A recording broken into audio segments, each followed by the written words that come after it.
À force de refuser de prendre des décisions, on se retrouve plus d'un an et demi après le 7 octobre, où on en a encore là à se dire, allez, on va envahir tel territoire, on va aller tuer là-bas tel terroriste, mettre la main sur tel tunnel, et en s'imaginant que ça va faire effondrer le Hamas. Le Hamas, déjà, depuis le début, depuis le 7 octobre, a pris en compte l'idée que des dizaines de milliers de ses membres puissent trouver leur mort dans cette opération. Ce sont des gens qui sont cyniques et, comme vous le dites, des salauds, mais ce ne sont pas des gens bêtes. Et donc, il a joué son jeu et nous avons tout simplement refusé de prendre des décisions qui pouvaient être des décisions dures à prendre, mais nous avons refusé à prendre des décisions.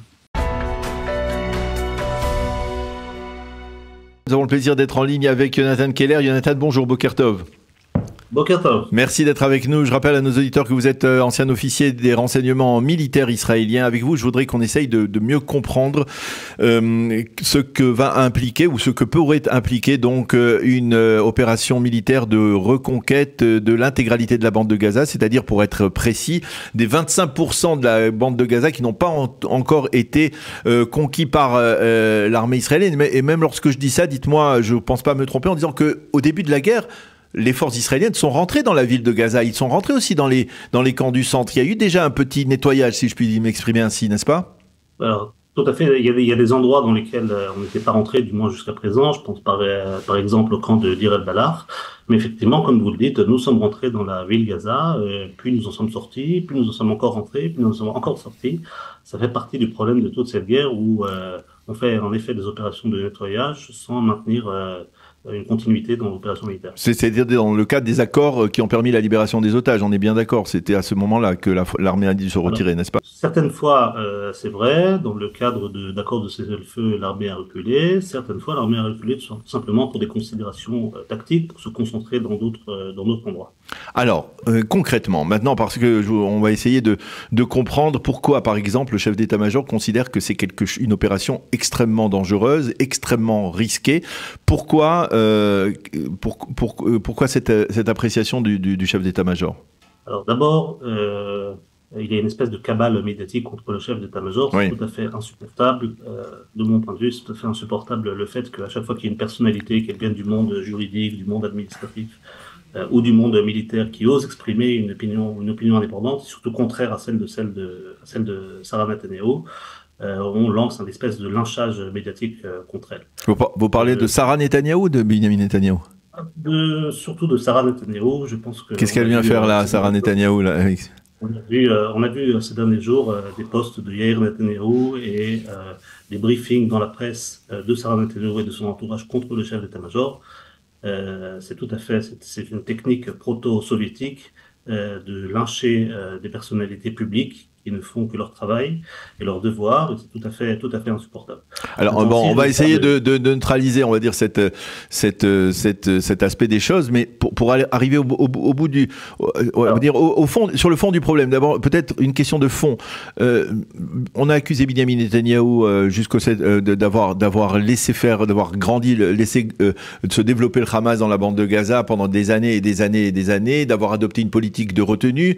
Lui, il dit oui, mais l'armée israélienne a cautionné cette politique. On était avant le 7 octobre. Depuis le 7 octobre, Benjamin Netanyahou dit j'ai tiré les leçons du 7 octobre et je pense qu'on doit aller jusqu'au bout. On doit éradiquer le Hamas par tous les moyens. On a essayé avant tout de mettre en avant le dossier des otages. Finalement, le Hamas a perçu ça comme une sorte de forme de faiblesse. Il ne veut pas d'accord. Donc, je me réoriente vers ce qui était l'autre objectif de la guerre, à savoir l'éradication du Hamas. C'est légitime, apparemment. Alors, c'est pas sans légitimité, mais personne ne comprend vraiment comment une occupation de la bande de Gaza pourrait nous permettre d'obtenir nos deux objectifs, que sont le retour des otages et, comme vous le dites, l'éradication du Hamas. L'occupation de la bande de Gaza, ce n'est pas seulement conquérir les 25% restants du territoire, mais c'est un changement de statut juridique. C'est l'idée que, à partir de maintenant, l'armée et l'État d'Israël va être responsable de la vie de 2 millions de Palestiniens pendant un certain temps. Ça peut être 1 an, ça peut être 5 ans, ça peut être 10 ans, ça peut être 40 ans. Je vous rappelle qu'en 1967, l'occupation des territoires de Judée-Samarie était censée être quelque chose de tout à fait temporaire, on y est encore. Et donc, non, on n'y est pas encore, on y est encore par la force des choses, puisqu'on avait quitté il y a 20 ans le Gush Katif et l'intégralité de la bande de Gaza. Le Gush Katif, oui, mais en Judée-Samarie, on est encore... Ah oui, en Judée-Samarie, oui. Territoire, du moins juridiquement, tel que le reconnaît la loi israélienne, on a encore un pouvoir occupant. Et donc la vraie question à se poser, c'est est-ce que l'on veut que les contribuables israéliens financent de leur poche la reconstitution de la bande de Gaza, l'aide humanitaire massive qui va devoir être délivrée dans la bande de Gaza. Est-ce que l'on veut que nos soldats fassent des opérations de police dans les rues de Deir el-Balach et attrapent là-bas des trafiquants de drogue?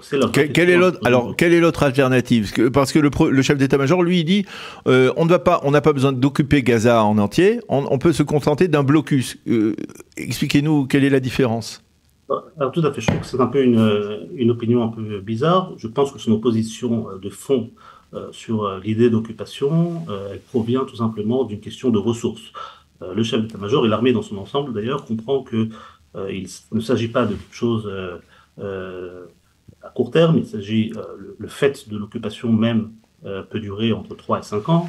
Et puis il comprend que nous avons à la fois un problème de morale et de fatigue des troupes et un problème de manque d'effectifs. Il va falloir être capable de maintenir 5 divisions, si ce n'est plus, dans la bande de Gaza pendant plusieurs années. C'est quelque chose de considérable. Je pense que son opposition provient de là. Maintenant, en effet, c'est très malheureux, mais suite à la fois à, disons, un manque d'inventivité et un manque de profondeur historique de la part de nos planificateurs militaires, à la fois suite à un amateurisme flagrant et un cynisme politique de la part de nos politiques, et puis aussi à la fois suite à un certain défaitisme de la part de la population israélienne, on en est arrivé aujourd'hui, presque 2 ans après le 7 octobre, à un point où nous avons perdu toute flexibilité dans l'action, toute marge de manœuvre, et nous avons tout simplement un choix binaire entre 2 mauvaises options. Ou plutôt une option qui est mauvaise, une autre option qui est catastrophique. L'option mauvaise, c'est un accord de reddition, c'est-à-dire en l'échange du retour des otages, tout simplement un cessez-le-feu permanent. Et j'entends certaines personnalités sérieuses, comme par exemple oui. Mais ça va me revenir. Mais des gens de gauche ou de droite, on va dire.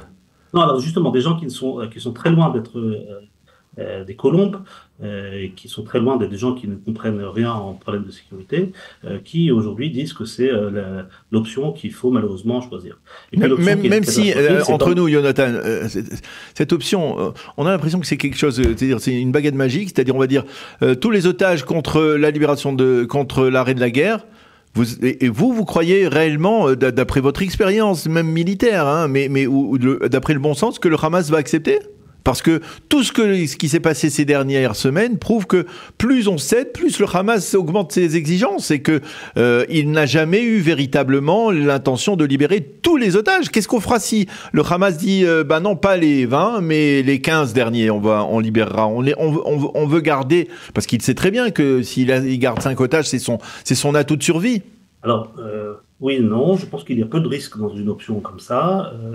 Le risque que le Hamas refuse, si le Hamas refuse, on ira vers nos plans alternatifs, vers nos plans B, et éventuellement on aura une légitimité internationale renforcée en ayant montré. Mais c'est ce qui se passe. Mais c'est ce qui se passe actuellement. Je pense on lit la même réalité, mais on la lit différemment. Le Hamas, Netanyahou est revenu. Soyons honnêtes. Netanyahou est revenu de Washington avec une promesse faite à Trump de faire tout son possible pour libérer les otages. Il a fait des concessions. On l'a vu en se retirant de l'axe de Morak, d'essayer de faire d'autres efforts et tout ça. Bon, il n'a pas dit fin de la guerre contre truc, mais il a fait des efforts. Le Hamas, la logique aurait voulu que le Hamas accepte un compromis, que le Qatar fasse des pressions. Ça s'est pas du tout produit, et c'est en dépit, c'est-à-dire à défaut, parce qu'il voit que cette option est bloquée, qu'il se dirige vers la conquête de la bande de Gaza. C'est comme ça qu'il faut lire la réalité, non? Alors, on a fait des concessions, mais effectivement, on a fait exactement l'inverse de ce qu'on aurait dû faire si on avait pris la décision d'aller vers un accord cadre. D'abord, si on prend la décision d'aller vers un accord permanent, il faut surtout ne pas faire d'accord temporaire. Le Hamas n'a absolument aucun intérêt à aller vers un accord temporaire avec une idée que les combats peuvent reprendre d'ici 2 mois, 3 mois, 4 mois.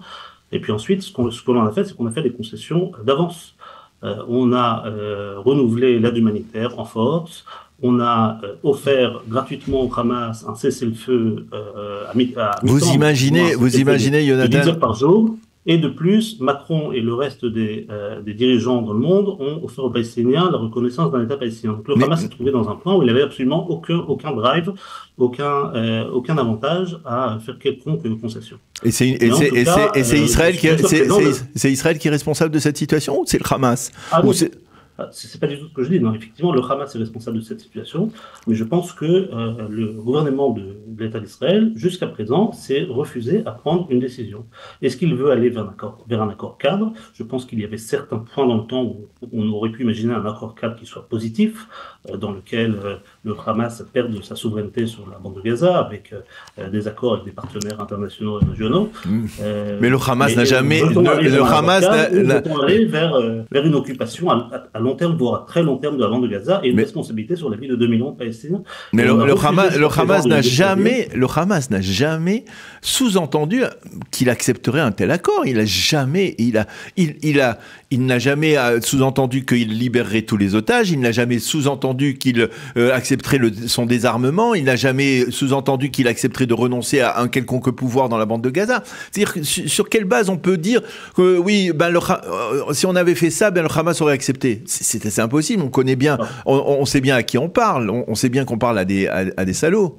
Tout à fait. Je ne sais pas si le Hamas aurait accepté. Je pense, contrairement à vous, qu'il y a eu quand même certains indicateurs comme quoi, aujourd'hui je suis un peu moins sûr, mais comme quoi, du moins dans le passé, on aurait pu éventuellement former un tel accord.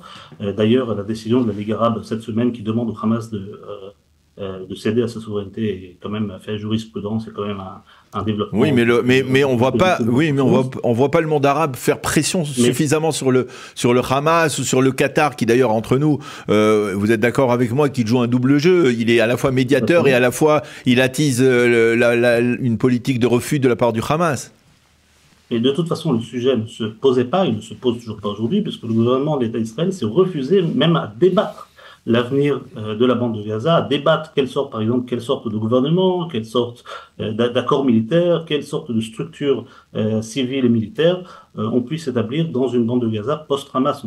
Jusqu'à aujourd'hui, il n'y a pas eu même de débat au cabinet de sécurité du gouvernement sur ce sujet. C'est quand même quelque chose d'assez incroyable. Donc, à force de refuser de prendre des décisions, on se retrouve plus d'un an et demi après le 7 octobre, où on en a encore là à se dire, allez, on va envahir tel territoire, on va les prendre, on va les tuer là-bas avec tel terroriste, on va mettre la main sur tel tunnel, et en s'imaginant que ça va faire effondrer le Hamas. Le Hamas, déjà, depuis le début, depuis le 7 octobre, a pris en compte l'idée que des dizaines de milliers de ses membres puissent trouver leur mort dans cette opération.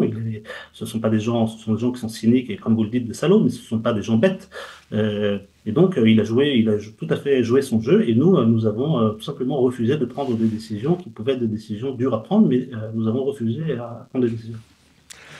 Eh bien, l'avenir alors concrètement, c'est-à-dire pour ce qui est d'une opération militaire israélienne aujourd'hui, c'est-à-dire concrètement aujourd'hui, si par exemple la décision est prise demain par le cabinet restreint, comment on la traduit? Est-ce qu'il va falloir à nouveau mobiliser par exemple des milliers de réservistes dont certains viennent de terminer une période de 90 jours? Comment ça se passe? Alors c'est exactement ce que le chef d'état-major demande. D'ailleurs, quand comme il évalue cette opération militaire dans un terme de 3 à 5 ans, le gouvernement lui répond, revois tes plans et envoie-nous des plans qui soient plus à court terme. C'est très amateur dans la façon de penser. Je pense que la structure militaire comprend l'idée d'une occupation, elle sait comment mettre en place ce genre de choses, et elle comprend qu'on aura énormément de difficultés. D'un point de vue on ne peut plus pragmatique et technique, on aura énormément de difficultés à mettre ça en place. Alors, conquérir le territoire, c'est une chose, c'est pas forcément quelque chose de très compliqué, mais c'est presque une banalité dans la pensée militaire ou dans l'histoire militaire de dire que occuper un territoire, c'est une chose, maintenir une occupation à long terme, c'est quelque chose de complètement différent. Il va falloir, je ne sais pas si vous imaginez, il va falloir que, pas seulement pendant quelques semaines, pas seulement pendant quelques mois, mais pendant des années, voire de longues années, maintenir des dizaines de milliers de forces, à la fois de gens qui font leur service militaire et de réservistes, dans la bande de Gaza. C'est quelque chose qui me paraît complètement fantasmagorique et complètement fou. Bien, on va rester sur cette appréciation qui n'est pas particulièrement optimiste, il faut bien l'avouer, plutôt pessimiste, certainement pessimiste. Merci beaucoup, Jonathan Keller, de nous avoir expliqué la problématique, en tout cas, autour de ce projet du gouvernement israélien de conquérir l'intégralité de la bande de Gaza. Merci beaucoup, Jonathan. À bientôt, bonne continuation. Merci. À bientôt.